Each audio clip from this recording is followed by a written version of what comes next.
పాలి భాగస్థులైన మీ అందరికీ మరొకసారి వందనాలు తెలియజేస్తూ ఉన్నాను. ఈ దినమున మనము ఒక విషయాన్ని గురించి ఆలోచన చేయాలని నేను ఆశపడుతూ ఉన్నాను. అదేమంటే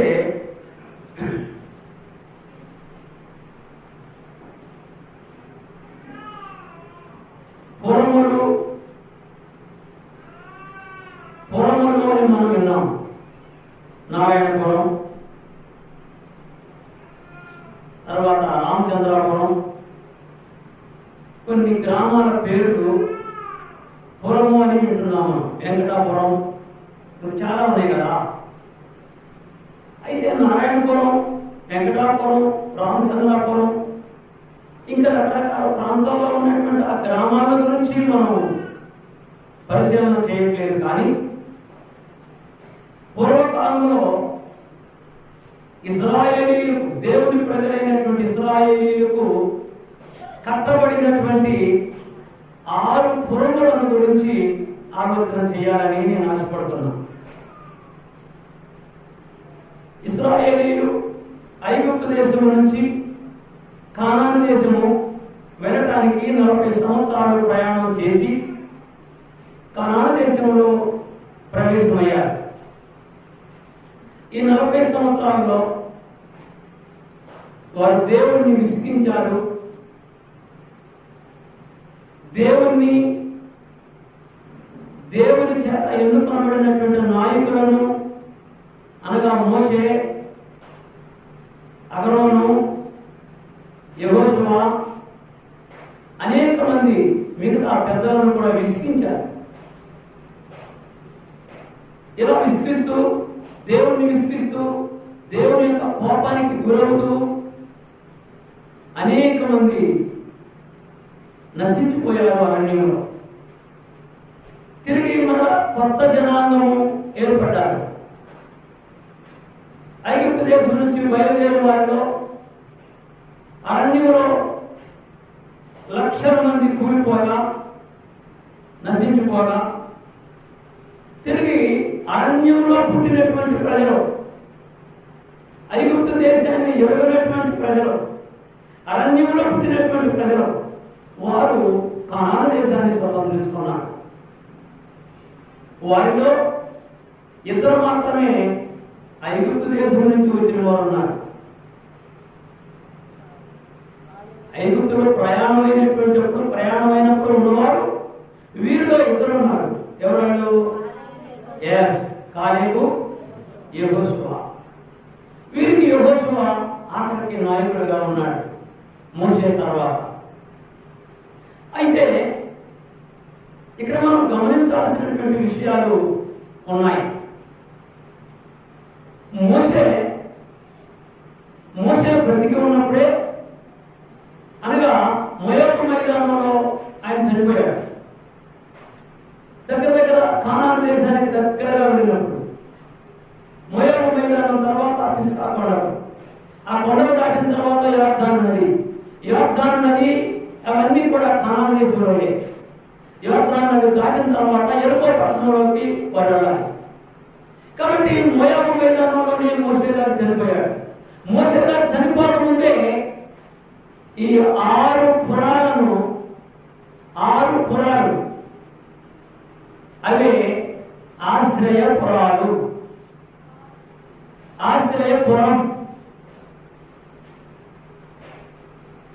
6 పురములు ఏర్పాటు చేయాలని మోషే చేత తెలియజేయబడి ఉంది. ఈ 6 ఆశ్రయపురాలు ఇశ్రాయేలీయులకు అవసరమని, ఇది దేవుడు తెలియజేసినటువంటి విషయం. దేవుడు మోషేకు చెబితే మోషే ఈ విధంగా చేయాలి అని యెహోషువకు చెప్పినప్పుడు యెహోషువ నాయకత్వంలో ఆ ఆశ్రయపురాలు బలపరచబడ్డారు. ఇంతకు ఈ ఆశ్రయపురాల సంగతి ఏంటివి? పురము అంటే కొంతమందికి ఏర్పాటు చేయబడినటువంటి ఒక స్థలము. దీనిని ఆలోచన చేద్దాం. ఒకసారి నిర్గమకాండము 21వ అధ్యాయంలోనికి మనం రాగలిగితే, నిర్గమకాండము 21వ అధ్యాయంలోని 23వ వచనాన్ని ఒకసారి మనం గమనించగలిగితే, నిర్గమకాండము 21వ అధ్యాయము 23వ వచనాన్ని మనం గమనించగలిగితే అక్కడ విషయం మనకు అర్థమవుతుంది. 21వ అధ్యాయము 23వ వచనం నేను చదువుతుంటాను.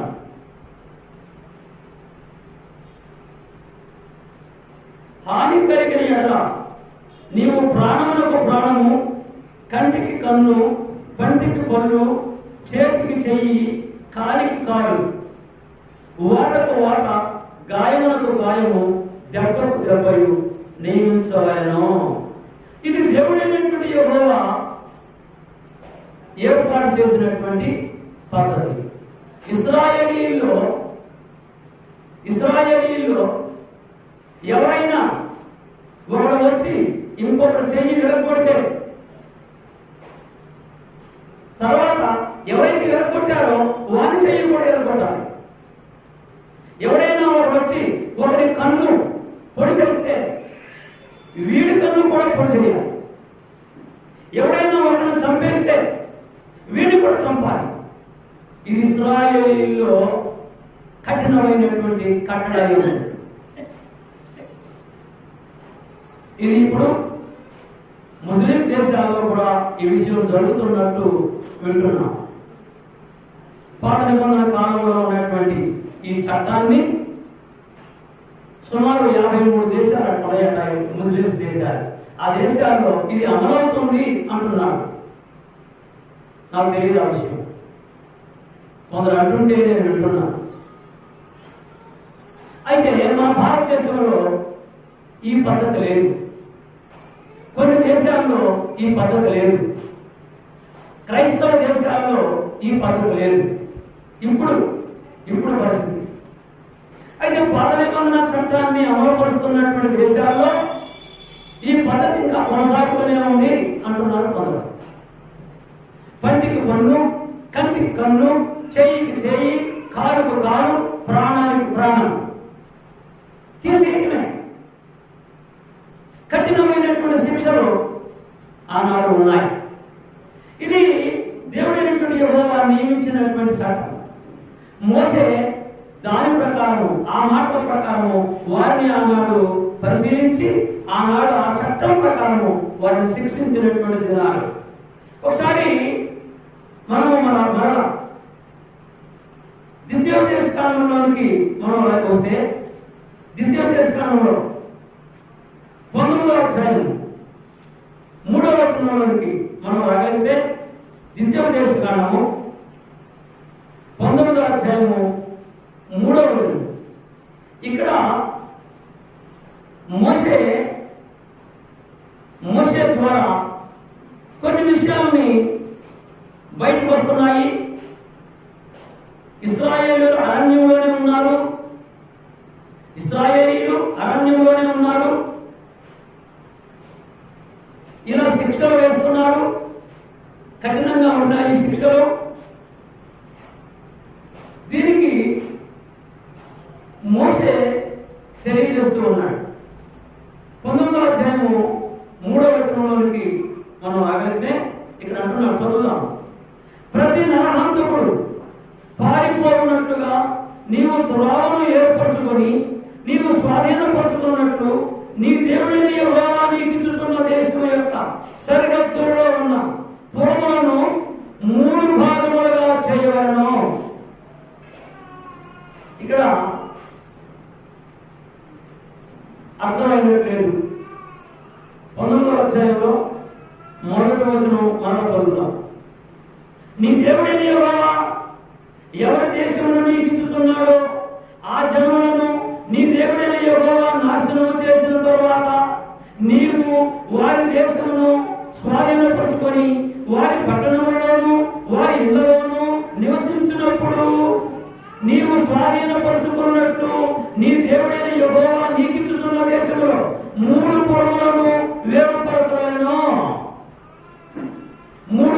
పురాన్ని ఏర్పాటు చేయాలి.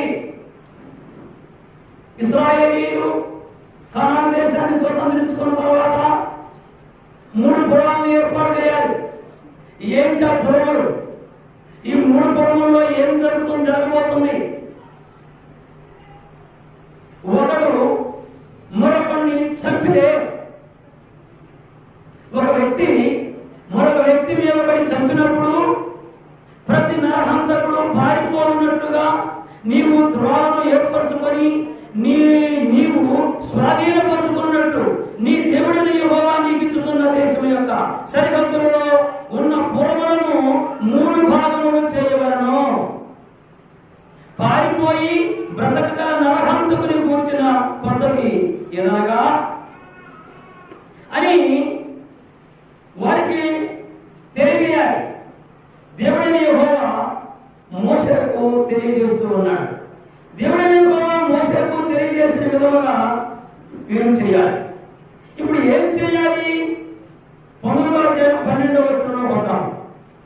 19వ అధ్యాయము 12వ వచనంలోనికి మనం వస్తే ఇంకా కొంత సమాచారం, కొంత క్లారిటీ ఇక్కడ మనకు కనపడుతుంది. 12వ వచనంలో ఆ పురములలో, ఏ పురములో? 3 పురాలను కట్టించాలి.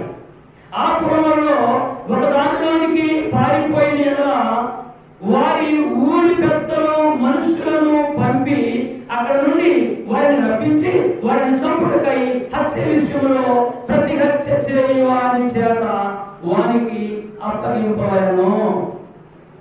ఎంతవరకు అర్థమైందో ఇప్పుడు? అంటే ఇశ్రాయేలీయులు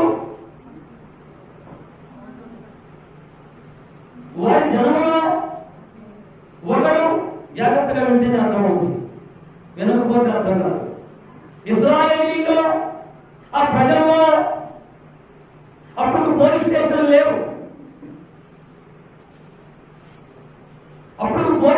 లేవు. శిక్షించడానికి ఇశ్రాయేలులో పెద్దలు ఉన్నారు. ఇప్పుడు కూడా కొన్ని గ్రామాల్లో అలాగే మేము కూడా పెద్దరికం చేస్తాము, మేము పెద్దలుగా ఉంటాము అని కొంతమంది పెద్దలు అక్రమంగా నడుచుకుంటున్నారు. కానీ అక్కడ ప్రజలు పెద్దలు అక్రమంగా నడుచుకోవడానికి అవకాశం లేదు. దేవుని చిత్త ప్రకారం, దేవుని చట్ట ప్రకారం ఆ పెద్దలు జాగ్రత్తగా ఆలోచన చేయాలి. ఒక వ్యక్తిని చంపితే ఆ వ్యక్తిని ఆ పురములోనికి తీసుకురావాలి. ఈ వ్యక్తి ఎందుకు, ఎవరైతే చంపారో, ఎవరైతే చంపబడ్డారో, చంపబడిన వ్యక్తి యొక్క తాలూకా వాడు వచ్చి ఆ ప్రజలు వచ్చి ఇతన్ని చంపకుండా ఇతన్ని తీసుకెళ్ళి ఆ పురంలో పెట్టాలి. అదే ఆశ్రయపురం. ఆ పురంలో పెట్టాలి. ఆ పురంలో ఉంచాలి. అతన్ని కొంతమంది యవనస్తులు తీసుకెళ్ళి దానిలో ఉంచాలి. దానిలో ఉంచిన తర్వాత ఈ ఇతర వ్యక్తులకు సంబంధించినటువంటి ఆ ఊళ్ళో పెద్దలు ఎవరైతే ఉన్నారో ఆ పెద్దల సమావేశం చేసి ఈ వ్యక్తిని ఆ పెద్దల దగ్గరకు తీసుకురావాలి. ఆ పెద్దల దగ్గరకు తీసుకొచ్చే వరకు, ఈ పెద్దలు సమావేశం అయ్యే వరకు ఈ వ్యక్తి ఆ పురంలోనే ఉండాలి, ఆ ఆశ్రయపురంలోనే ఉండాలి. మీకు ఇప్పుడు గుర్తొస్తుందేమో, నేటి పోలీస్ స్టేషన్లో చేసే పని అదే. పోలీస్ స్టేషన్లో చేసే పని అదే. పోలీస్ స్టేషన్ ఉంటుంది కదా, కర్నూలులో పోలీస్ స్టేషన్ ఉంది. ఒక వ్యక్తిని చంపినప్పుడు ఈ వ్యక్తిని తీసుకెళ్లి పోలీస్ స్టేషన్ లో రిమాండ్ లో ఉంచుతాడు. ఆ పట్టుకెళ్ళి అక్కడ ఉంచుతాడు. ఉంచి పెద్దల చేతికి అప్పచెప్తాడు. పెద్దలు కోర్టు, న్యాయస్థానం, కోర్టు పెద్దలు. రాజ్యాంగ ప్రకారం అక్కడ న్యాయవాదులు వాదిస్తారు. తర్వాత ఆ న్యాయమూర్తి శిక్ష విధిస్తాడు. అప్పటి వరకు రిమాండ్ లో ఉండాలి నేరస్తుడు. ఆ పోలీస్ స్టేషన్ ని ఇప్పుడున్నటువంటి పోలీస్ స్టేషన్ అప్పుడు ఆశ్రయపురం. ఉదాహరణ చెప్తున్న విషయాన్ని మన మనసులో గుర్తు రావడానికి, ఆ ఆశ్రయపురం గుర్తొచ్చినప్పుడు ఈ పోలీస్ స్టేషన్ మనకు గుర్తు రావాలి. కనుక ఒక వ్యక్తిని ఇంకొక వ్యక్తి చంపినప్పుడు ఆ వ్యక్తికి సంబంధించిన వాడు వచ్చి ఇతను చంపకుండా ఇతను వెళ్ళి ఆశ్రయపురంలోకి వెళ్ళిపోవాలి, ఆశ్రయపురంలో తలదాచుకోవాలి. ఎప్పటి వరకు? పెద్దలు నిర్ణయం చేసేవారు. కోర్టులోకి వెళ్ళి కోర్టులోని ఆ నిర్ణయం అయ్యే వరకు పోలీసుల యొక్క కస్టడీలో ఈ నేరస్తుడు ఉంటాడు. అలాగే అక్కడ కూడా పెద్దలందరూ కూడి, ప్రముఖులందరూ కూడి ఇరు వర్గాల్ని సమీకరించి ఎందుకు చంపాడు, ఎలా చంపాడు, ఎప్పుడు చంపాడు, వాస్తవమేనా, ఇవన్నీ పెద్దలు నిర్ణయించే వరకు ఇతను ఆశ్రయపురంలో ఉన్నాడు. ఇది పద్ధతి. అందుచేత ఈ ఆశ్రయపురాన్ని ఏర్పాటు చేశారు. ఆనాడు ఆ పెద్దలు వారికి ఆ విధంగా చేయాల్సినటువంటి అవసరం ఉంది. ఈ పెద్దల దగ్గర తీసుకొచ్చినప్పుడు పెద్దలు పరిశీలన చేయాలి. పరిశీలన చేసి ఏం చేయాలి? ఇతను నిజంగా స్వభావపూర్వకంగా దురుద్దేశంతో ఒక ప్లాన్ ప్రకారంగా అతన్ని హత్య చేశాడు అనేది తెలిసినప్పుడు అతన్ని ఏం చేస్తారో తెలుసా? అలాంటి వ్యక్తిని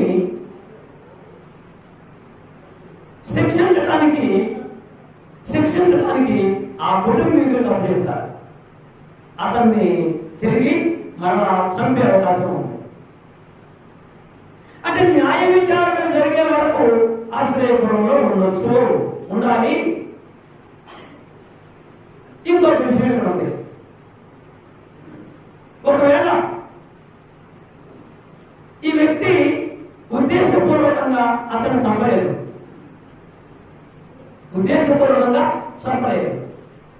ఒక చెట్టుని గుడ్డలతో ఒక చెట్టుని కొడుతున్నాడు, ఒక చెట్టు నరుకుతున్నాడు. ఈ వ్యక్తి ఒక గుడ్డలతో చెట్టు నరుకుతున్న సమయంలోని ఒక వ్యక్తి ఆ దారిని అక్కడ వస్తున్నాడు, లేదా చెట్టు దగ్గర ఉన్నాడు. ఈ గొడ్డలి ఊడిపోయో చేతుల నుంచి వెళ్ళిపోయో అతని మెడ తగిలినప్పుడు, అతని మెడ కట్ అయినప్పుడు అతను చనిపోతే ఇది ఉద్దేశపూర్వకంగా చేసిందేనా? కాదు. ఈ గొడ్డల వెంటకు వ్యక్తి చనిపోయాడు, కానీ ఇతను ఉద్దేశపూర్వకంగా చంపాడా లేక కావాలని చంపాడా? ఇక్కడ పెద్దలు నిర్ణయిస్తారు. పెద్దలు నిర్ణయించి ఇతను కావాలని చంపలేదు, అటు వెళుతూ ఉన్నప్పుడు ఈ గొడ్డలు ఊడిపోయి అతనికి తలకు తగిలి అతను చనిపోయాడు. కనుక ఇతను చనిపోయాడు వాస్తవమే, చంపబడ్డాడు వాస్తవమే. అంటే ఇతని చేతుల నుంచి వెళ్ళిపోయిన గొడవతో అతను చనిపోయాడు, కానీ ఉద్దేశపూర్వకంగా చనిపోలేదు. కనుక ఇతన్ని శిక్షించడానికి వీల్లేదు అని ఇతన్ని తిరిగి మరలా ఆశ్రయపురంలో పంపుతారు. ఆశ్రయపురంలోనే ఉండాలి, అతను ప్రజలకు రాకూడదు.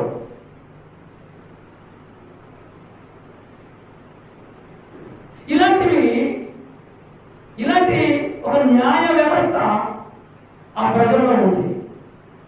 ఇలాంటి న్యాయ వ్యవస్థ, అలాంటి పెద్దలు చాలా జాగ్రత్తగా ఆలోచన చేసి నిర్ణయం తీసుకోవాలి. ఇది దేవుని ఆజ్ఞ, మోసే ఆజ్ఞ, ఎలా చేయాలి. అందుకు ఆశ్రయపురాలు ఏర్పాటు చేయబడ్డాయి. పూర్వకాలంలో దేవుని ప్రజలైన ఇశ్రాయేలీయుల మధ్యలో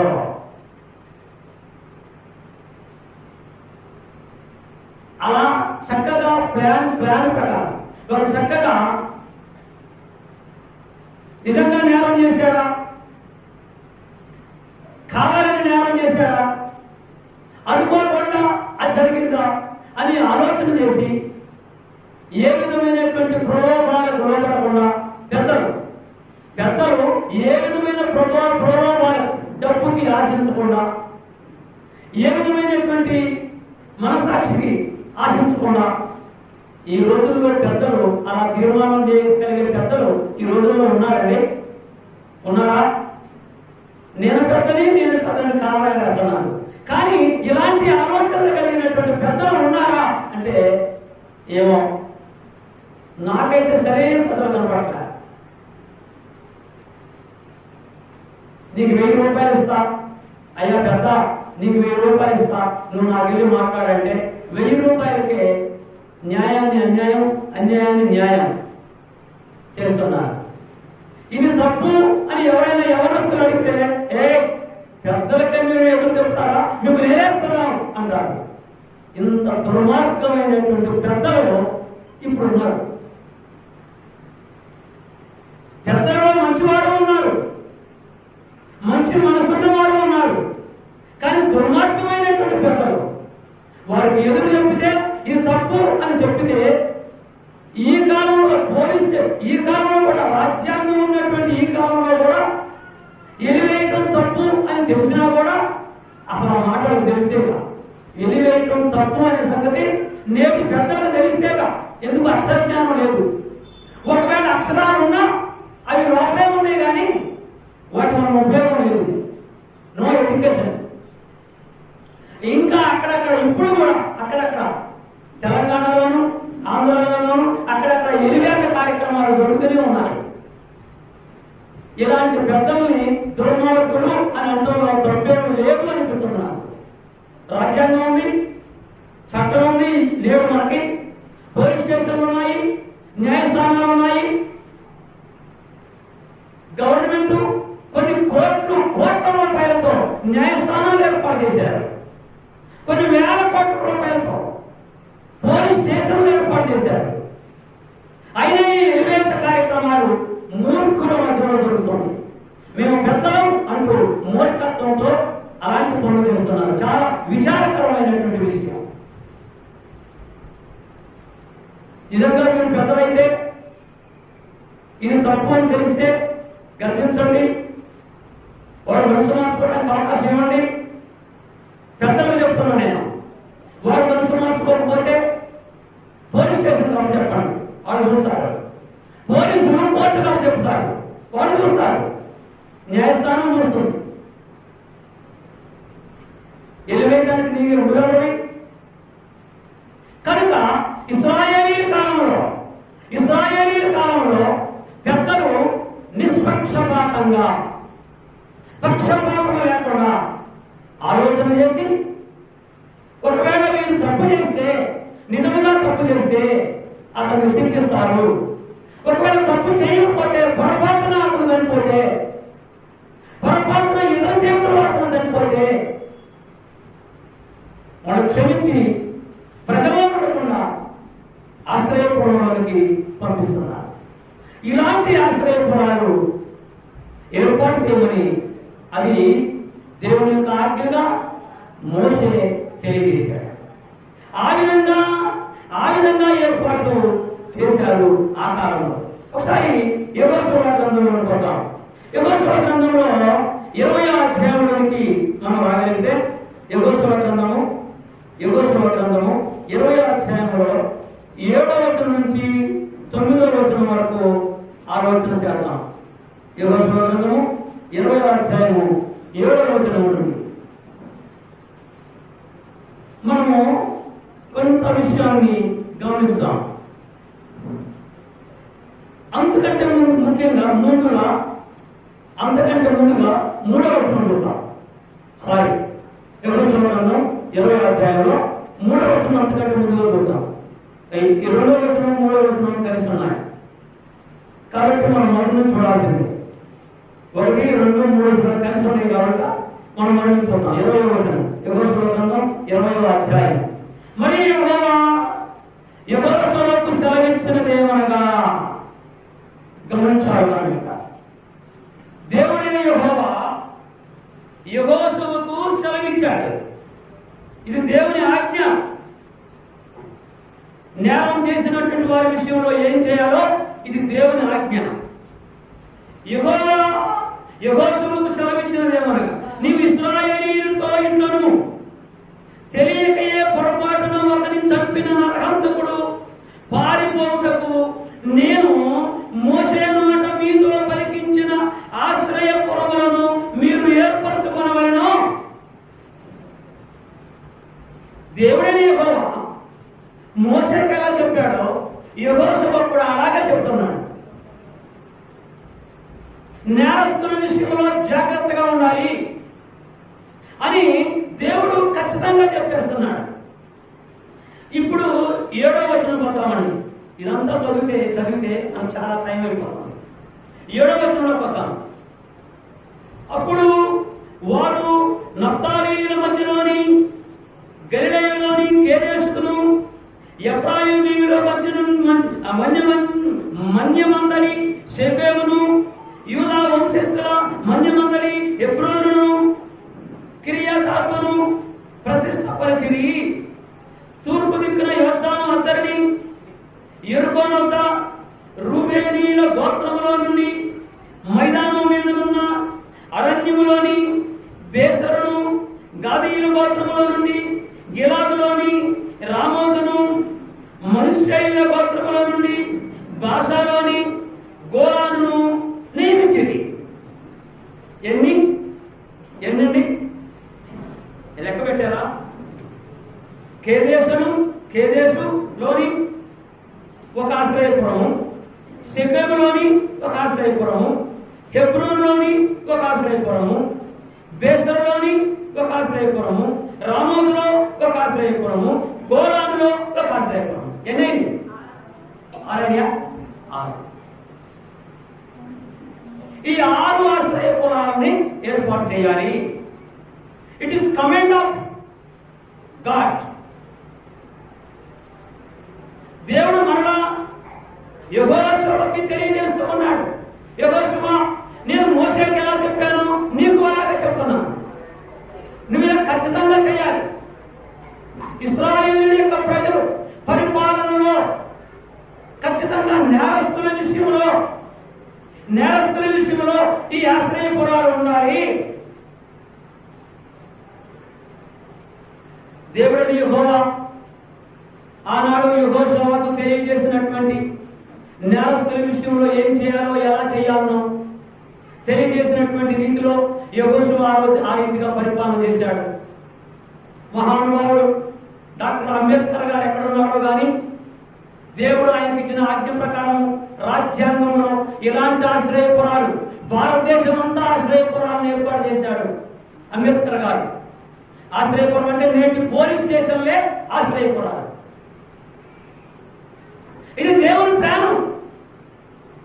భారత రాజ్యాంగంలో ఉన్నటువంటి ఈ యొక్క పోలీసు వ్యవస్థను దేవుడైనటువంటి యెహోవా ఆనాడు ఇశ్రాయేలుకి ఏదైతే ఏర్పాటు చేశాడో, యెహోషువ ఏదైతే ఏర్పాటు చేశాడో, యెహోషువ ఎలా అయితే ఇశ్రాయేలుని పరిపాలన చేశాడో ఆ పద్ధతిని డాక్టర్ అంబేద్కర్ ద్వారా ఇండియాలో మన భారతదేశంలో ఇలాంటి ఆశ్రయపురాలు ఎన్ని ఉన్నాయో, ఆనాడు ఆశ్రయపురాల్లో అక్రమాలు జరగలేదు. ఈనాడు ఆశ్రయపురాలు అంటే పోలీస్ స్టేషన్లో కూడా అక్రమాలు జరగడానికి వీల్లేదు. అక్కడక్కడ కొన్ని జరుగుతున్నాయట. మనం పేపర్లో చూస్తున్నాం, తర్వాత ఈ సెల్ ఫోన్లో చూస్తున్నాం. ప్రతి వ్యవస్థ ఈనాడు ఉన్నటువంటి మన భారతదేశంలో ఉన్న ప్రతి వ్యవస్థ కూడా ఆనాడు ఉంది. దేవుడు ఏర్పాటు చేశాడు ఆ రోజు. ఈ రోజు ఉన్నటువంటి ప్రధానమంత్రులు కానీ నాయకులు కానీ వార్డు మెంబర్ దగ్గర నుంచి ఎంపీటీసీ దగ్గర నుంచి ప్రధానమంత్రి వరకు కూడా ఈ యొక్క వ్యవస్థ, న్యాయ వ్యవస్థ, ఈ యొక్క ప్రజా పరిపాలన విధానమును దేవుడు ఆనాడే ఏర్పాటు చేశాడు. ప్రజా పరిపాలన విధానము ఆనాడు ఏర్పాటు చేశాడు. పోలీస్ స్టేషన్లో ఆనాడే ఏర్పాటు చేశాడు. న్యాయ వ్యవస్థని ఆనాడే ఏర్పాటు చేశాడు. న్యాయాధిపతులు ఉన్నారు, జడ్జీలు ఉన్నారు. ఆ కాలంలో ఇదే యెహోషువ ఏర్పాటు చేశాడు. అదే మోషేకి తెలియజేయబడింది. మోషే ద్వారా యెహోషువ ద్వారా ఆ జడ్జీలను ఏర్పాటు చేశాడు. అంటే ఈ కాలంలో ఉన్న వ్యవస్థ అంతా కూడా ఇశ్రాయేలీయుల కాలంలో దేవుడైన యెహోవా ఆనాడే ఏర్పాటు చేశాడు. ఎవరిచ్చారు? అంబేద్కర్ గారికి ఈ జ్ఞానం ఎవరిచ్చారు? అంబేద్కర్ గారి యొక్క గురువు గారు దినదినము బైబిల్ చదివేటటువంటి వాడు. అంబేద్కర్ గురువు గారు దినదినము దేవుని గ్రంథం చదివేవాడు. నల్ల జాతీయులకి విముక్తి కలగజేసినటువంటి గొప్ప నాయకుడు అంబేద్కర్ గారి యొక్క గురువు గారు. ఆ గురువు గారి దగ్గర నేర్చుకున్నాడు అంబేద్కర్ గారు. ఆ గురువు గారికి ఈ గ్రంథం వస్తుంది. ఈ గ్రంథము చదివినటువంటి గురువు గారి దగ్గర ఏం నేర్చుకున్నాడు కనుక దేవుని గ్రంథంలో పరిపాలన విధానం ఎలా ఉందో భారతదేశంలో అంబేద్కర్ గారు అలా పెట్టేశాడు. ఇప్పుడు మనం అంబేద్కర్ గారి గురించి మాట్లాడలేదు, కానీ సందర్భం వచ్చింది కాబట్టి మాట్లాడుతున్నాం. ఈ ఆశ్రయపురాలు దేవుని కృప వలన, దేవుని చిత్తం వలన ఆనాడు అలాగూ నియమించబడ్డాయి. 6 ఆశ్రయపురాలు. ఎక్కడైనా న్యాయం జరిగితే, ఎక్కడైనా అన్యాయం జరిగితే, ఎక్కడైనా క్రైమ్ జరిగితే, నేరం జరిగితే నేరస్తుల కొరకు ఆశ్రయపురాలు ఏర్పాటు చేయబడ్డవి. ఇది సంఖ్యాకాండం 35వ అధ్యాయంలోనికి ఒకసారి వద్దాం. సంఖ్యాకాండం 35వ అధ్యాయంలోనికి మనము ఒకసారి రాగలిగితే, సంఖ్యాకాండము 35వ అధ్యాయం. ఇక్కడ దేవుడైనటువంటి యెహోవా ఏర్పాటు చేసినటువంటి యొక్క విషయాల్లో అద్భుతమైనటువంటి విషయాలు. అసలు 35వ అధ్యాయం మొత్తం చదవాలి. 35 మీరు తీరుకున్నప్పుడు ఈ 35వ అధ్యాయము అంతా చదవండి. దైవ జ్ఞానము, దేవుని జ్ఞానము, మానవుని విషయంలో దేవుడు ఎంత ఉదార స్వభావం కలిగిన వాడు, ఏ రీతిగా ప్రజలను పరిపాలించాలనో ఈ పరిపాలన విధానం అంతా కూడా దేవుడైనటువంటి యెహోవా ఆనాడే తెలియజేశాడు. మోషేకును యెహోషువకును ఆనాడే తెలియజేశాడు. అది ఆనాడు నుంచి నేటి వరకు అదే జరుగుతుంది. చాలా చక్కగా క్రమంగా దేవుడు ఏర్పాటు చేసినటువంటి విషయం అండి. 35వ అధ్యాయంలో సంఖ్యాకాండము 6వ వచనం నుంచి కొన్ని వచనాలు మనము గమనించగలిగితే అద్భుతమైనటువంటి సమాచారం ఉంది ఇక్కడ. 6వ వచనం, మరియు మీరు లేవీయులకు ఇచ్చు పురములలో 6 ఆశ్రయపురములు ఉండవలెను. ఇక్కడ అదే తెలియజేస్తున్నాడు. మళ్ళీ నరహంతకుడు వాటిలోనికి పారిపోవునట్లుగా వాటిని నియమించవలెను. ఇది కేవలం నరహంతకులు, క్రిమినల్స్, నేరస్తులు అక్కడున్న నేరస్తుల కొరకు ఏర్పాటు చేయబడ్డది ఆశ్రయపురం. మరి పోలీస్ స్టేషన్లు ఏర్పాటు చేయింది ఇప్పుడు దేనికోసం? వారి కోసమే, నేరస్తుల కోసమే. పోలీసు శాఖ వారు నేరస్తులను తీసుకెళ్లి బంధించి దానిలో ఉంచి వారిని న్యాయస్థానానికి అప్పచెప్తారు. పెద్దల దగ్గర తీసుకెళ్తారు. పెద్దలే కోర్టులో ఉంటారు, న్యాయస్థానంలో. ఇది అక్కడ నుంచి వచ్చినటువంటిది. అంబేద్కర్ గారు, మళ్ళా అంబేద్కర్ పేరు వస్తుంది ఇక్కడ.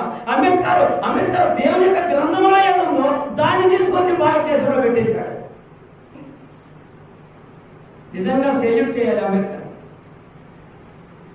దైవ జ్ఞానాన్ని తను తెలిసి కానీ తెలియక కానీ దైవ జ్ఞానాన్ని ప్రపంచానికి తెలియజేస్తున్నాడు. ప్రపంచంలో ఈ రోజున ప్రపంచంలో 250 దేశాలు ఉన్నాయట.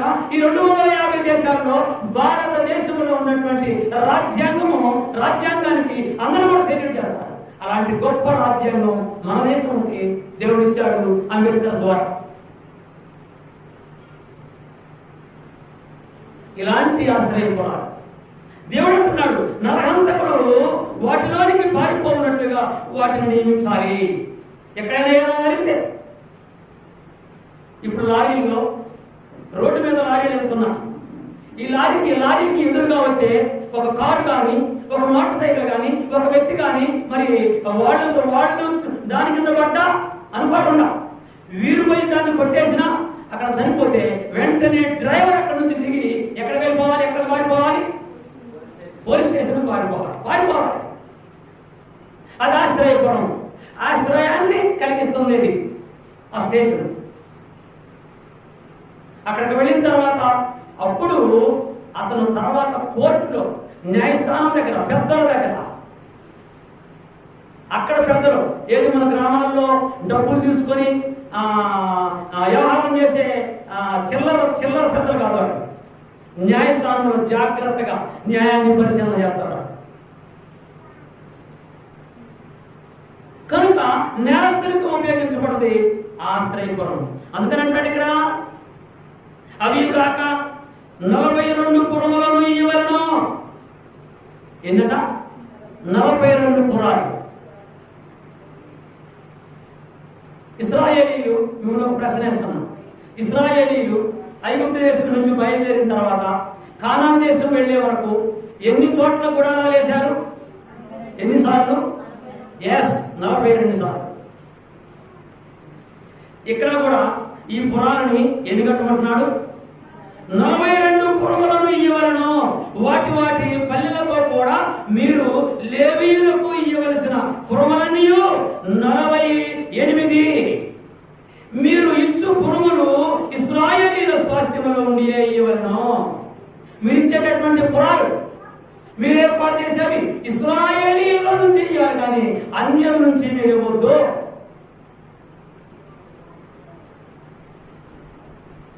ఎంత చక్కటి పరిపాలన! ఆనాడు దేవుడైన యెహోవా తన భక్తుల చేత, ఆనాడు ఉన్నటువంటి లీడర్స్, నాయకుల చేత చక్కటి పరిపాలనని అందించినట్లు మనము చూస్తున్నాం. 11వ వచనం ద్వారా చదివితే ఎంత చక్కటి పద్ధతి ఇక్కడ మనకు కనబడుతుంది. 9వ వచనం, మరియు యెహోవా మోషేకు ఇలాగ సెలవిచ్చెను, నీవు ఇశ్రాయేలుతో ఇట్లను, మీరు యొర్దాను దాటి కనాను దేశంలోనికి వెళ్ళిన తర్వాత ఆశ్రయపురములుగా ఉండుటకు మీరు పురములను ఏర్పరచుకోమలను. పొరపాటున ఒకరిని చంపిన వాడు వాటిలోనికి పారిపోవచ్చును. పొరపాటున చంపిన వాడు కూడా, కావాలని చంపడం వేరు, పొరపాటున చంపడం వేరు. అర్థమవుతుంది కదండి? అందుకే నేను నాకు చెప్పాను, ఒకడు గొడ్డలతో ఒక చెట్టు నరుకుతున్నప్పుడు పొరపాటున వెనక ఉన్నటువంటి వాడికి తగిలినా చనిపోతాడు. ఈ గొడ్డలు ఇసురుతున్నాడు. ఒకవేళ ఈ గొడ్డల చేతుల నుంచి జారిపోయి అటు పోతున్నటువంటి వాడి మీద పడ్డా అలా చనిపోతాడు. ఇది పొరపాటున చంపుతుంది. లారీలు కూడా రోడ్డు మీద పోతున్నప్పుడు కావాలని ఎక్కించడం వేరు ఒకటి, పొరపాటున వచ్చి తగిలితే చనిపోవడం ఒకటి. ఇవి న్యాయస్థానం ఏర్పాటు, అది చూస్తారు. వీటినన్నింటినీ పరిపాలన, వీటన్నింటినీ చూడడానికి పెద్దలు నియమించాడు. వీరు అప్పుడు ప్రాణాన్ని రక్షించుకోవడం కొరకు ఆశ్రయపురాలని ఏర్పాటు చేస్తారు. ఇది ఆశ్రయపురాల యొక్క సంగతి. అయితే ఇక్కడ 11వ వచనంలో చదువుతాం. 10వ వచనంలో, నీవు ఇశ్రాయేలుతో ఇట్లను, మీరు యొర్దాను దాటి కనాను దేశంలోనికి వెళ్ళిన తర్వాత ఆశ్రయపురములుగా ఉండుటకు మీరు పురములను ఏర్పరచుకోగలను. పొరపాటున ఒకరిని చంపిన వాడు వాటిలోనికి పారిపోవచ్చును. తీర్పు పొందుటకై నరహంతకుడు సమాజం ఎదుట నిలుచు వరకు వాడు మరణ శిక్ష నందకూడదు.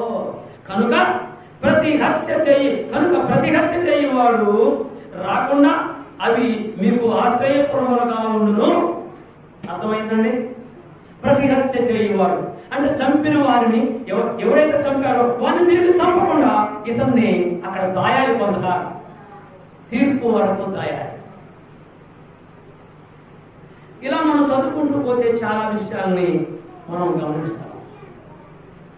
దేవుడు ఆశ్రయపురాన్ని ఏర్పాటు చేశాడు. ఆనాటి ప్రజల యొక్క సంక్షేమం కొరకు, ఆనాటి నేరస్తుల యొక్క, అది నేరమా కాదా దాన్ని పరిశీలన చేయడం కొరకు, పొరపాటున ఒకవేళ అతని చేతిలో మరొకరు చనిపోతే అతనికి శిక్ష పడకుండా ఉంటే కొరకు ఆ ఆశ్రయపురాలని ఏర్పాటు చేశాడు.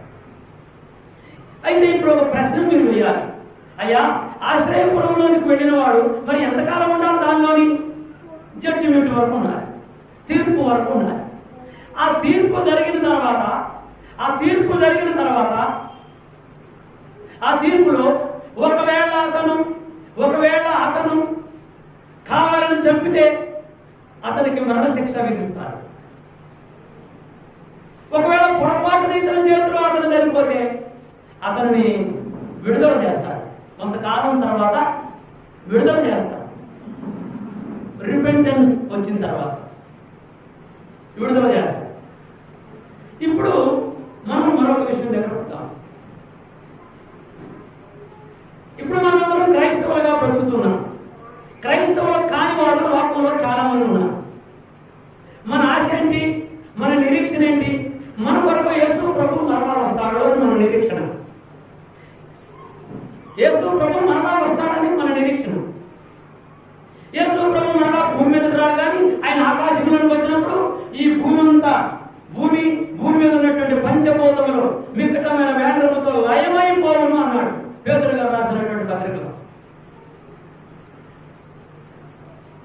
ఆ రోజున తీర్పు జరుగుతుంది. ఆకాశంలో తీర్పు జరుగుతుంది. పరిశుద్ధులు అనగా దేవుని నమ్ముకున్నటువంటి వారు, ప్రతి పరిశుద్ధ దినమున దేవుని సన్నిధిలోనికి వస్తున్నటువంటి వారు, ప్రతి పరిశుద్ధ దినమున 5 కార్యక్రమంలో పాల్గొన్నవారు, మీరు నన్ను క్షమించాలి, నేను వాస్తవాలు చెప్పక మానను, చెప్పాలి, చెప్పకపోతే దేవుడు నన్ను గద్దిస్తాడు. ఏంటి వాస్తవాలు? క్రైస్తవమైన మనము ఆదివారం నాడు 5 కార్యక్రమాల్లో పాల్గొనాలి. ప్రార్థన చేయట్లో ఉండాలి, పాటలు పాడేటప్పుడు, కీర్తనలు పాడేటప్పుడు ఉండాలి. 3వది దేవుని వాక్యం బోధించినప్పుడు ఉండాలి. 4వది ప్రభు పనులను సమీపించినప్పుడు అందులో ఉండాలి. 5వది కానుకలు సమర్పించినప్పుడు దానిలో ఉండాలి. ఈ 5 కార్యక్రమాలు కలిపి ఆరాధన. ఈ 5 కార్యక్రమాల్లో నేను ఆఖరిలో ప్రభు భోజనం అప్పుడు వస్తాను, ప్రభు వల్లప్పుడు వచ్చి రొట్టెల ద్రాక్షరసం తీసుకుంటాను, నేను ఆరాధన చేసినట్లే అనుకుంటే నువ్వు పొరపాటు చేస్తున్నావు.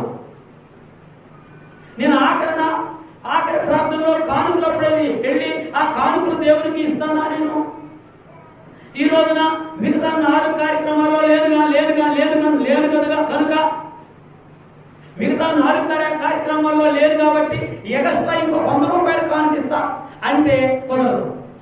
ఉండగాదు, నువ్వు లక్ష్యం ఇచ్చినా అది సంపూర్ణమైన ఆరాధన కాదు. మొదటి ప్రార్థనలో ఉండాలి, కీర్తనలు పాడినప్పుడు ఉండాలి, మహింపరచాలి దేవుణ్ణి. ప్రార్థనలో ఉన్నప్పుడు ఆమె అనాలి, మహింపరచాలి.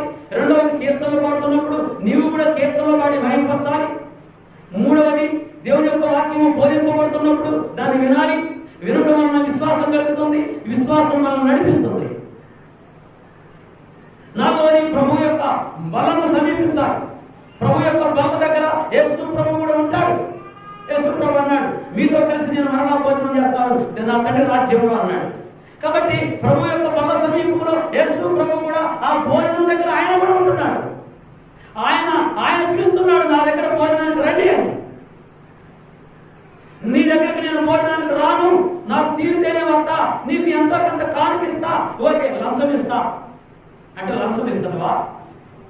నీ బల దగ్గరికి నేను రాను కానీ ఎగస్ట్రా 100 రూపాయలు ఇస్తా అంటే అది లంచం ఇచ్చినట్టేనా? కాదు, అది దేవునికి ఇష్టం కాదు. ప్రభు మనకు సమీపించాలి. ఆఖరిగా కానుకలు దేవునికి సమర్పించాలి. ఈ 5 కార్యక్రమాల్లో మనం ఉండగలిగితే అది సంపూర్ణమైన ఆరాధన. ఆ ఆరాధనలో మనం ఉండగలిగితేనే అది దేవుని మనం సంతోషపెట్టిన వారు అవుతాం. It is command of Jesus Christ. It is command of the God. పరిశుద్ధాత్మ కూడా అదే బోధించాడు అపోస్తలుల కాలంలో. అపోస్తలుల ద్వారా తండ్రి అయిన దేవుడు అదే తెలియజేశాడు, ప్రభు అయిన క్రీస్తు అదే తెలియజేశాడు, పరిశుద్ధాత్మ కూడా అపోస్తలుల ద్వారా అదే తెలియజేశాడు. అదే రాయబడి ఉంది గ్రంథము. అది సత్యమైనటువంటి ఆరాధన. ఈ విధంగా ఆరాధనలో ఉన్నటువంటి వారు, దేవుని మహింపరిచిన వారు, నిరీక్షణ కలిగి ప్రార్థన చేయట్లో విసుకగా ఎడతెక్క ప్రార్థన చేయట్లో ఉన్నటువంటి బిడ్డలు, దైవికంగా బ్రతికినటువంటి బిడ్డలు, నిరీక్షణతో బ్రతికినటువంటి బిడ్డలు, కష్టాలు, నష్టాలు, ఇబ్బందులు, శోధనలు వీటినన్నింటినీ జయించినటువంటి బిడ్డలు రేపు ఆకాశంలో యేసు ప్రభువును ఎదుర్కొంటారు. మహిమ శరీరములతో, మహిమ కలిగినటువంటి వస్త్రాలతో ఆ పైకి వెళ్ళిపోతాం. రెప్పపాటును మార్పు చెంది వెళ్తామని దశలోనిక పత్రికలో పౌలు గారు తెలియజేస్తున్నాడు. దశలోనికలో ఉన్నటువంటి ఆ సంఘాన్ని తెలియజేస్తూ ఉన్నాడు. ఆ దినమున మేఘంలో ఆయన వస్తాడు. మేఘంలో వచ్చినప్పుడు చనిపోయి చనిపోయినటువంటి మనకంటే ముందుగా చనిపోయినటువంటి వారు సమాధులు తెరవబడి వారు మహిమ కలిగినటువంటి శరీరంలో వెళుతూ ఉన్నప్పుడు సజీవులుగా ఒకవేళ మనం ఉంటే మనం కూడా వారితో కలిసి వెళ్ళిపోతాము ఆకాశంలోనికి అని తెలియజేస్తున్నాం. ఆ దినం అక్కడ మనం తెలుసుకుంటాం. ఒక విధంగా పరోక్షంగా ఇక్కడ మనము బాధల్లోనూ కష్టాల్లోనూ ఇబ్బందుల్లోనూ మనం ఒకవేళ ఉన్నాం. దీన్ని అంతటిని వదిలి మనం అక్కడికి వెళ్ళేటటువంటి రోజు ఒకటి ఉంది. ఆ జడ్జిమెంట్ రోజున ఆ న్యాయస్థానంలోని అక్కడ ఎవరుంటారట? దేవుడు ఉంటాడు, క్రీస్తు ప్రభు ఉంటాడు, పరిశుద్ధాత్ముడు ఉంటాడు. అంతేకాదు దేవుని కొరకు శిరచ్ఛేదం చేయబడినటువంటి అపోస్తలుడు కూడా దేవుని అపోస్తలుడు యేసు ప్రభు కొరకు శిరచ్ఛేదం చేయబడిన వారు కూడా అక్కడ ఉన్నారు. వారితో కలిసి మనం అక్కడికి వెళ్తుంటాం, వారితో కలిసి వెళ్తుంటాం మనం. అప్పుడు నా తండ్రి చేత ఆశీర్వదించబడిన వారా రండి అని యేసు ప్రభు పిలిచినప్పుడు ఆనందముతో సంతోషంతో ఆ దేవదూతలో ఉన్నటువంటి చోటికి మనందరం కూడా చక్కగా హాయిగా ఉండడం కొరకు ఆ పరమపురంలోకి వెళ్ళిపోతాం. అప్పటి వరకు ఇది ఆశ్రయపూర్వగా మనం భావించాలి. మనం విడుదల దొరుకుతుంది. ఎప్పుడంటే మన కష్టాలకు విడుదల దొరుకుతుంది, మన శ్రమలకు విడుదల దొరుకుతుంది, మన బాధలకు విడుదల దొరుకుతుంది. విమోచింపబడినటువంటి వారమై మనం అక్కడికి వెళ్ళే రోజు ఉంటుంది. మనం కళ్ళారా యేసు ప్రభువును చూస్తాం, మనం కళ్ళారా మహాదేవుని చూస్తాం, మనం కళ్ళారా ఆనాడు మరియ చూసింది గాబ్రియేలు దూతని నేడు మనం కూడా చూస్తాం. ఆనాడు అబ్రహాం చూశాడు దేవుని దూతలు ముగ్గురు వస్తే ముగ్గురికి భోజనం పెట్టాడు అబ్రహాం. ఆ దూతలను మనము చూస్తాం.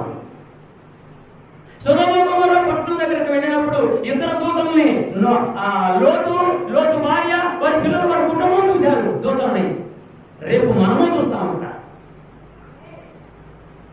ప్రియ దేవుని బిడ్డలారా, మనకి ఇది ఒక ఆశ్రయపురం లాంటిది.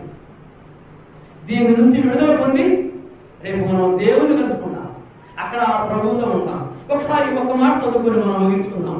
ఎబ్రీ పత్రిక 6వ అధ్యాయంలో మనం రాగలిగితే, ఎబ్రీ పత్రిక ఇంకా చదవాలంటే చాలా విషయాలు ఉన్నాయి. అటు చదువుకోవడానికి మనకు సమయం లేదు. విషయం అర్థమైతే చాలని నేను భావిస్తున్నాను. ఎబ్రీ పత్రిక 6వ అధ్యాయము 18వ వచనంలో మనం రాగలిగితే, ఎబ్రీ పత్రిక 6వ అధ్యాయము 18వ వచనంలో అక్కడ హెబ్రీయులకు అనగా హెబ్రీయులు అంటే హెబ్రీ భాష మాట్లాడుతున్న యూదులు అని అర్థం. అక్కడ హెబ్రీయులు అంటే ఒక పట్టణం కాదు. ఆనాడు హెబ్రీ భాష మాట్లాడుతూ ఉన్నటువంటి యూదుల్ని హెబ్రీయులు అని అక్కడ పిలువబడ్డారు. కాబట్టి ఈ హెబ్రీయులకు ఇక్కడ పౌలు గారు రాస్తున్నారని మనము తలంచాలి. ఎందుకంటే పౌలు గారి పేరు లేదు, కానీ పౌలు గారు రాయడానికి అవకాశం ఉందని మేధావులు ఆలోచన చేస్తూ ఉన్నారు. కాబట్టి హెబ్రీ పత్రిక కూడా పౌలు గారే రాసి ఉండవచ్చు అనేది వారి భావన. కాబట్టి అది పౌలు గారైనా సరే ఎవరైనా సరే ఎవరు రాసినా హెబ్రీయులకు రాయబడ్డది. 6వ అధ్యాయము 18వ వచనంలో ఈ విషయాన్ని ఒక విషయాన్ని మనం గమనించి ముగించుకుందాం. 6వ అధ్యాయం 18, 17వ వచనం రెండు కలిసి ఉన్నాయి. ఈ విధముగా దేవుడు తన సంకల్పము నిశ్చలమైనదని ఆ వాగ్దానమునకు వారసులైన వారికి మరి నిశ్చయముగా కనపరచవలనని ఉద్దేశించిన వాడై తాను అబద్ధమాడతారని నిశ్చలమైన రెండు సంగతులను బట్టి మన ఎదుట ఉంచబడిన నిరీక్షణను చేపట్టుటకు శరణాగతులమైన మనము మనకు బలమైన ధైర్యము కలిగినట్లు ప్రమాణము చేసి వాగ్దానమును దృఢపరచెను. ఇంకా ముందు చదువుకుంటే ఈ నిరీక్షణ నిశ్చలమును స్థిరమునైన మన ఆత్మకు లంగని వలె ఉండి తెర లోపల ప్రవేశించుతున్నది. ఇక్కడ మనం అర్థం చేసుకోవాల్సినటువంటి విషయం ఏమంటే, ఈనాడు మనం ఇక్కడ ఉన్నటువంటి ఈ శరీరంలో ఉన్నటువంటి మనము అక్కడికి వెళ్ళినప్పుడు దేవునితో కలిసి మనం ఉంటాము. ఇది శాశ్వతమైనది కాదు. క్రీస్తు ప్రభు యొక్క రక్తము వలన, ఆయన యొక్క బలియాగము ద్వారా మనము విడిపించబడి, క్షమించబడి, మన్నించబడి పరలోకం వైపు మనం వెళ్ళడానికి అవకాశం ఉంది. ఒకవేళ నేరస్తులుగానే ఉంటే ఆనాడు నేరస్తులు ఏ విధంగా శిక్షకు గురైనారో మనము కూడా అగ్నిగుండము అనే శిక్షకు గురి కావాల్సినటువంటి అవసరం ఉంటుంది. అందుకని ఆ అగ్నిగుండానికి వెళ్లకుండా, ఒకవేళ మనం మారు మనసు పొందితే మనసు మార్చుకోవడానికి దేవుడు ఇక్కడ అవకాశం ఇచ్చాడు కనుక, you may did any wrong, ఒకవేళ నువ్వు క్రిమినల్ అయితే, నువ్వు నేరస్తులు అయితే, నేరస్తురాలు అయితే, మనం ఏదైనా పాపం చేస్తే మనం దేవుడిని క్షమించమని మనం చేసుకుంటూ, మన పాపములు క్షమించమని రోధిస్తూ, కన్నీరు కారుస్తూ ఆయన పాదముల దగ్గర, ఆయన పాద సన్నిధిలో, మనకున్నటువంటి బాధలు ఆయనకు లేవు కానీ ఆయన పాద సన్నిధిలో, మరలాగా ఆయన మనిషి కాదు కానీ ఆయన ఆత్మస్వరూపమైన దేవుడు, ఆయన యొక్క సన్నిధికి వచ్చి మనం వర్ణించినట్లయితే మన పాపములను, మన దోషములను క్షమించే గొప్ప దేవుడై ఉన్నాడు. ఆ పరలోక మహాపటను అందించేటటువంటి ఇవ్వడానికి ఆయన సిద్ధంగా ఉన్నాడు. అందుకని యేసుప్రభు అన్నాడు, చదవద్దులండి, యేసుప్రభు అన్నాడు, ఈ లోకంలోని శరీరధారిగా ఉన్నప్పుడు యోహాను సువార్త 17వ అధ్యాయం 14వ అధ్యాయం, నా తండ్రి దగ్గర అనేక నివాసములు ఉన్నాయి, లేని యెడల మీకు నేను చెప్పుదును, కనుక మీరు డౌట్ పడాల్సిన పని లేదు, మీ హృదయాన్ని కలవరపడదీయాల్సిన పని లేదు, నేనున్న చోటు మీరు ఉన్నలాగా నేను మరలా వస్తాను, మిమ్మల్ని తీసుకెళ్తాను అని యేసుప్రభు వాగ్దానం చేశాడు అన్నాడు. కనుక ప్రియమైనటువంటి దైవ జనాంగమా, ప్రియమైనటువంటి దేవుని బిడ్డలారా, మనమందరము దేవుని పిల్లలమై ఉన్నాం. మనందరినీ దేవుడు పరిశుద్ధులు అని పేరు పెట్టాడు. మనకందరికీ ఏర్పరచబడినటువంటి ప్రత్యేకమైన వంశము అని పేరు పెట్టాడు. మనందరికీ రాజులైన యాజక సమూహం అని పేరు పెట్టాడు దేవుడు. మనమందరము దేవుని సొత్తైన ప్రజలు అని ఆయన పేరు పెట్టాడు. మనం ఆయన సొత్తు. ఈ రీతిగా మనం ఆ పరలోక మహాపట్టణానికి వెళ్ళడానికి మనం ప్రయత్నం చేద్దాం. అందుకనే ఆనాడు దేవుడు నేరం చేసినటువంటి వారిని క్షమించబడ్డకు, మరలా తిరిగి హత్య కావించబడకుండా ఉండడం కొరకు ఆశ్రయపురాలని ఆనాడు ఏర్పాటు చేశాడు. ఈనాడు మనం దేవుని కొరకు ఈ లోకంలో ఆశ్రయపురంలాగా ఉంటూ, మనము ఒకవేళ నేరస్తులు అయితే మారు మనసు పొంది ఆయన వైపు తిరిగి చూసి ఆ మహాభాగ్యాన్ని పొందడానికి అందరూ కూడా సిద్ధంగా ఉన్నారు. అందరూ కూడా మనసు మార్చుకొని అవసరమైతే కన్నీటితో మన దోషముల నిమిత్తమై మారు మనసుతో పాప క్షమాపణ పొందుతూ, అంటే క్రైస్తవులైన మనం, క్రైస్తవులు కాని వారు పాప క్షమాపణించము బాప్తిస్మం పొంది రక్షణ మార్గంలోకి వచ్చి రక్షింపబడి ఆ పరలోక మహాపట్నాన్ని స్వతంత్రించుకోవాలని, రక్షణ పొందినటువంటి మనం అందరం కూడా ఒకవేళ పొరపాటు చేస్తే, ఒకవేళ పాపం చేస్తే తిరిగి మనసు మార్చుకొని పశ్చాత్తాపడి కన్నీరు కార్చి మా దేవుని అడిగి మనం ఆయన క్రీస్తు ప్రభు రక్తము ప్రోక్షింపబడుతుండగా ప్రధాన యాజకుడిగా అక్కడ ఉండి మన కొరకు దేవుని దగ్గర విజ్ఞాపన చేస్తూ ఉండగా మనము కనికరించబడి అక్కడికి వెళ్ళడానికి ప్రయత్నం చేద్దాం. ఓపికతో విన్నటువంటి మీ అందరికీ వందనాలు తెలియజేస్తూ ఉంటున్నాను.